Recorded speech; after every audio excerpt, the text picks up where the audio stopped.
Ay mga kalala, good evening. Night shift kaming mag-asawa ngayon. Meron kaming pipick upin dito sa Rojas Boulevard. Mga boxes daw siya, ang laman niya, ang mga kalala, mga galon daw ng sabon. Apat na boxes daw yon. Dadali namin siya sa San Juan. Ngayon papunta na kami sa Rojas Boulevard. 10 minutes nandun na kami sa Rojas Boulevard. Sa isang condominium siya mga kalala. Ayan. Wala masyadong traffic ngayon dahil walang pasok yung mga estudyante hanggang senior high school dahil sa mga kumakalat nga na sasakit sa mga paaralan.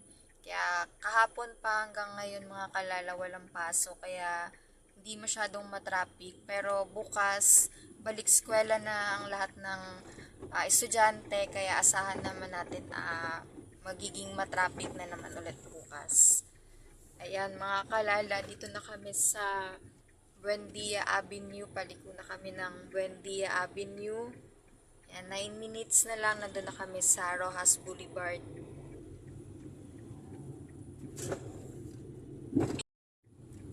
Ayan mga kalala, nandito na kami sa Rojas Boulevard. 1 minute na lang, doon na kami sa condo. Ayun lang siya sa unahan. Ayan. Dito sa Rojas Boulevard mga kalala, meron ng traffic, traffic na dito.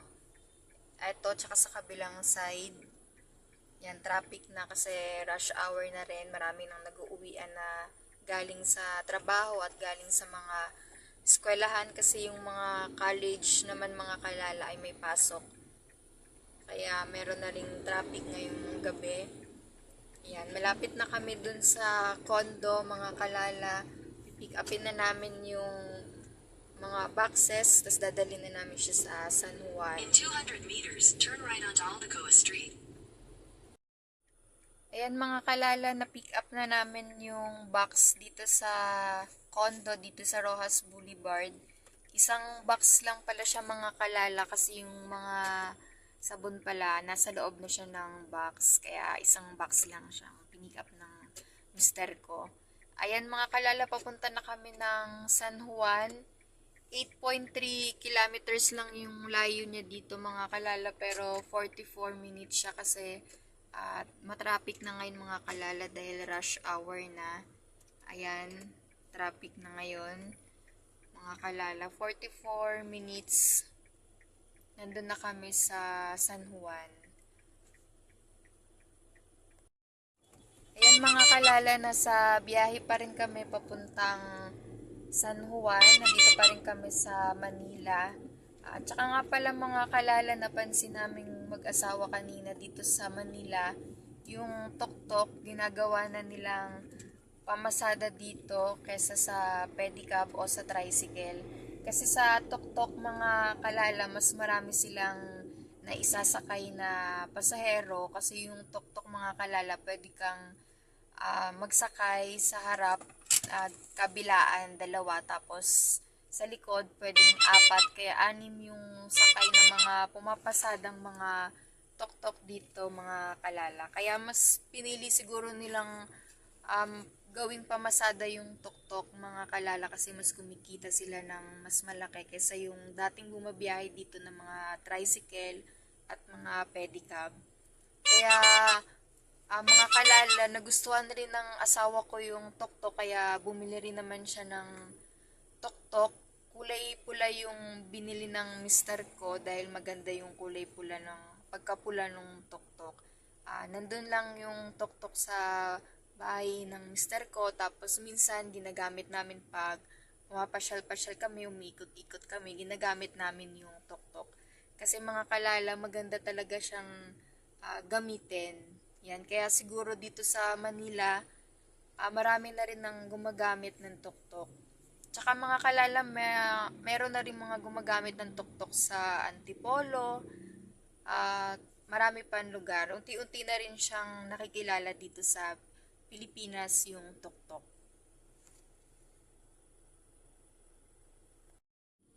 Yung mga kalala, sobrang traffic dito sa malapit na sa Santa Mesa Road kasi pala merong banggaan dito sa unahan.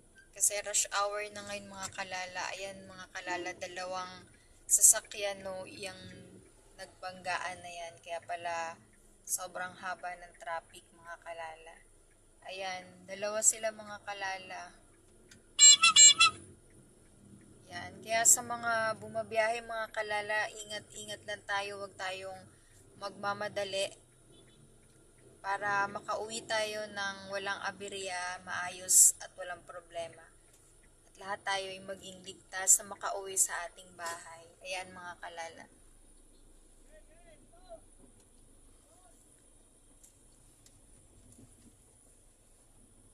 Ayan, nagbanggaan sila mga kalala. Kalagpas na kami. Yan. Ay mga kalala, good evening. Night shift kaming mag-asawa ngayon. Meron kaming pipick upin dito sa Rojas Boulevard. Mga boxes daw siya, ang laman niya, ang mga kalala, In mga 150 galon daw meters, ng turn right onto Boothia sabon. Avenue, Senator Gil J. Puya Apat Avenue. na boxes daw yon. Dadali namin siya sa San Juan. Ngayon papunta na kami sa Rojas Boulevard. 10 minutes nandun na kami sa Rojas Boulevard. Sa isang condominium siya mga Turn kalala. right onto Boothia Ayan. Avenue, Senator Gil Wala J. Puya masyadong Avenue. traffic ngayon dahil walang pasok yung mga estudyante hanggang senior high school dahil sa mga kumakalat nga na sasakit sa mga paaralan. Kaya kahapon pa hanggang ngayon mga kalala walang pasok kaya hindi masyadong matraffic. Pero bukas balik eskwela na ang lahat ng estudyante kaya asahan naman natin na magiging matraffic na naman ulit bukas. Ayan mga kalala, dito na kami sa Buendia Avenue. Paliko na kami ng Buendia Avenue. Ayan, 9 minutes na lang nandun na kami sa Rojas Boulevard. 100 meters, turn right onto Yan mga Valenzuela. kalala, ang traffic pa rin dito papunta sa San Juan. Ayan, dahil yan kalala sa ginagawa, ayan. Pero siguro mga kalala pag natapos na yung ginagawang yan, mawawala na yung traffic dito at makakatulong There's a yan 6-minute para slowdown on maging Valenzuela mabilis in yung 300 biyahe meters. dito You're papunta still on sa the best route. San Juan at papuntang Manila.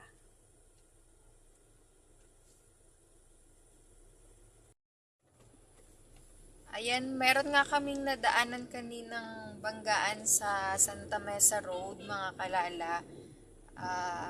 Kaya naman lagi naming paalalang mag-asawa sa mga kapwa naming bumabiyahe, lalo na yung nasa kalsada. Pag rush hour, huwag tayong nagmamadaling makauwi, huwag tayong singit ng singit at lagi lang tayong magbigayan sa kalsada, mga kalala at sa mga kapwa naming mga bumabiyahe. Lagi lang nating tatandaan na yung disiplina sa kalsada, courtesy na disiplina pa para lahat makakaiwas tayo sa aberya at makaabala tayo ng ibang tao pa. Yan mga kalala, na drop na namin yung box kanina dun sa San Juan. Nandito kami ngayon sa Petron, dito sa San Juan. Magpapagas muna kami ng asawa ko bago kami umuwi. Yan. So, medyo marami pa rin sasakyan sa kalsada ngayon mga kalala kahit alas 8 na ng gabi. Ayan, marami na rin nagpapagas. So mga kalala, hanggang dito na lang yung vlog namin. Huwag niyo po kalimutang suportahan yung mga videos namin. Please don't forget to like, share, and subscribe to our YouTube channel and follow us on Facebook, Team Vlogmas.